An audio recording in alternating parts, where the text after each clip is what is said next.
me. I'm off to get a commie, so send me a salami and try to smile somehow. I'll look for you when the war is over,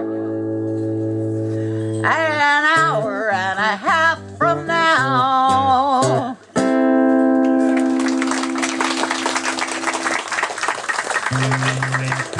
As Cecil Roberts says, did the Israelites send Pharaoh a fax?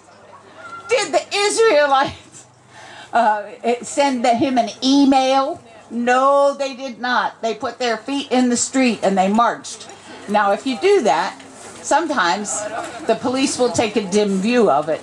And here's a song to sing on your way to jail that I wrote.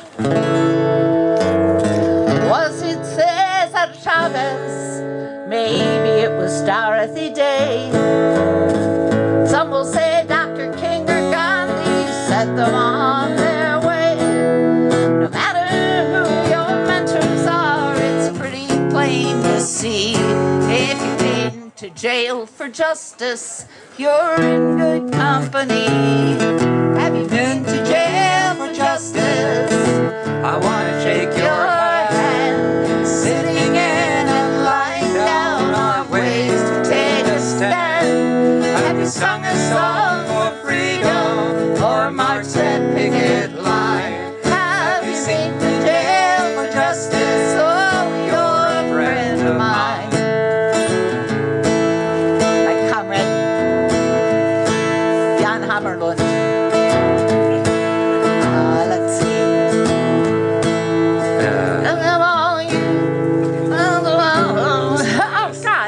That always happens, you know, to me. If you stop to introduce somebody, you shouldn't have done that. They all know me. Get off the bus, it's all over. Oh, so is it the one about laws are made by people? No. Right. You law-abiding citizens, listen to this song. You know, part of the reason I have a problem with that line is lots of times I'm in a room looking around and I can't see one law-abiding citizen in the room. But you look like a law-abiding crowd. You law-abiding citizens, listen to this song. Laws were made by people, and people can be wrong. Once unions were against the law, but slavery was fine. Women were denied the vote, and children worked the mine. Here, too. The more you study history, the less you can deny it.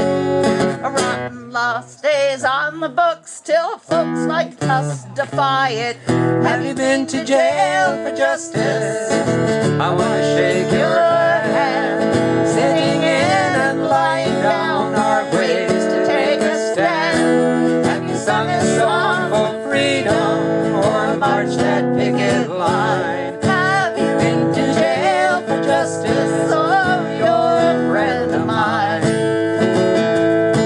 All the governors in the United States are playing this game now to see how many indignities they can visit upon women before we all go on strike and withhold sex and comradeship and everything else. I'm really, they're pushing the envelope. So I had to write another verse for the song. Those scandalous back alley days should fill our hearts with shame. There are jerks who still believe each sperm should have a name. This ain't a single stem cell, they move heaven and earth. Just try to find those hypocrites the moment we give birth. The more, so when they come to take your rights as tyrants often do, here's a simple question that I want to ask of you. Have you been to jail for justice?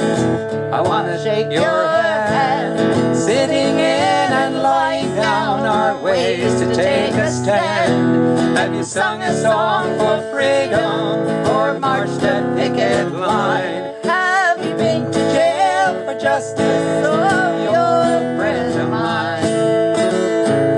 Now the law's supposed to serve us, and so are the police. When that system fails, it's up to justice speak our peace. It takes eternal vigilance for justice to prevail.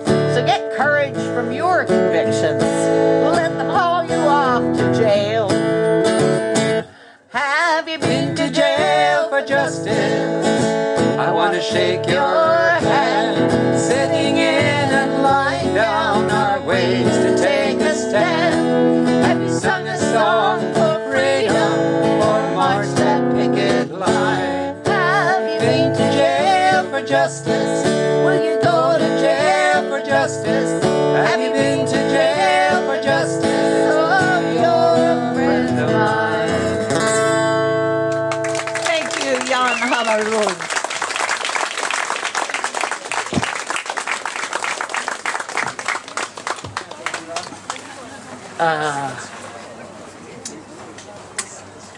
So I spend a lot of time at places where workers are on strike. And it's very difficult. I know you don't have that many strikes in Sweden. I'm correct there, yes?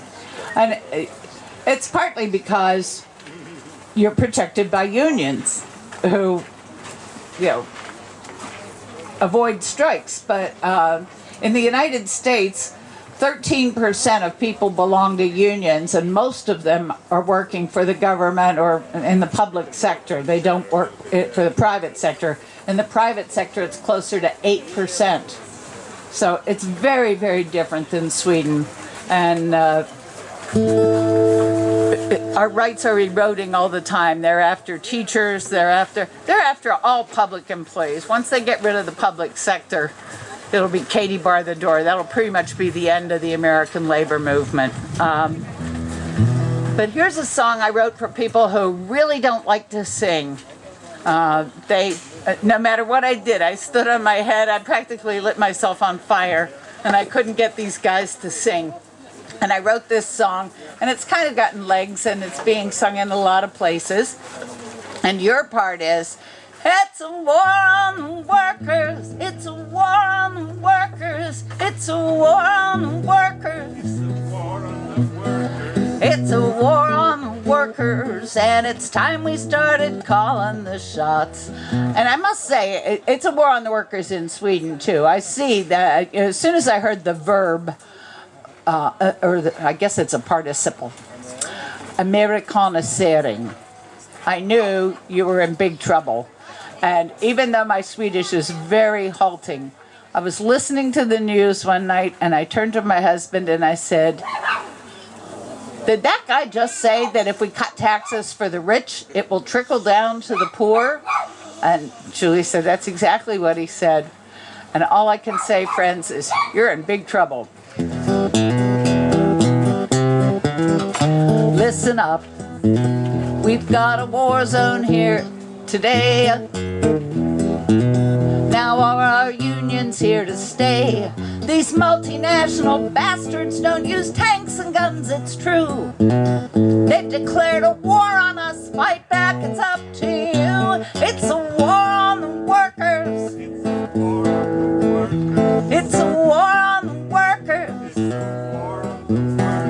It's a war on the workers. And it's time he started calling the shots. Going to work could be the death of you and me, but we're not unarmed. Our weapons, solidarity. Jim Beals and Karen Silkwood, oh, that list goes on and on. With every year that passes, countless thousands more are gone. It's a war on the workers. It's a war on the workers. It's a war on the workers. It's a war on the workers, and it's time we started calling the shots. They can lock us out, they can lock us up, we cannot give in. No more lies, no compromise, let's battle till we win. Oh, it's a war on the workers. It's a war on the workers. Yeah, it's a war on the workers. It's a war on the workers. And it's time we started calling the shots. months. You know, in the United States, I say, how many people have a job that they really like, that feels satisfying, that makes the world a better place, that comes with a pension plan, health insurance? You know, in the United States, we're already down to about 2 hands out of 2,000. And so I just got to say, you know, please fight to hold on to what you have. Do not let them take it away from you, because it takes forever to rebuild it. And it's a war on the workers. It's a war on the workers. It's a war on the workers. And it's time we started calling the shots.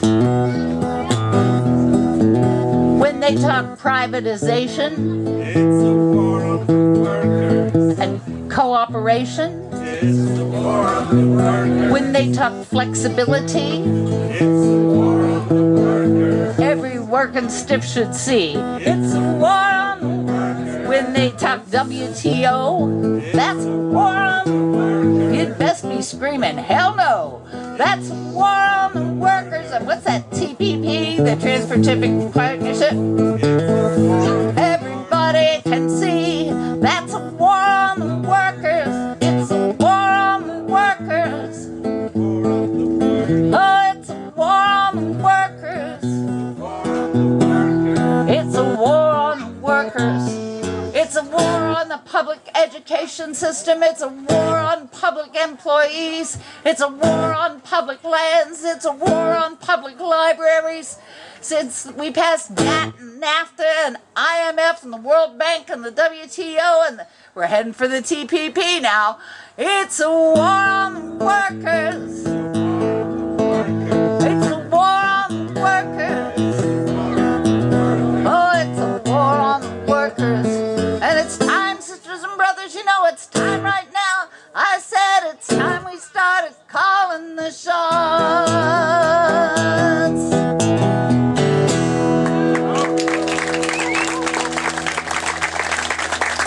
Oh, thank you very much. Tack så mycket. Tack så mycket.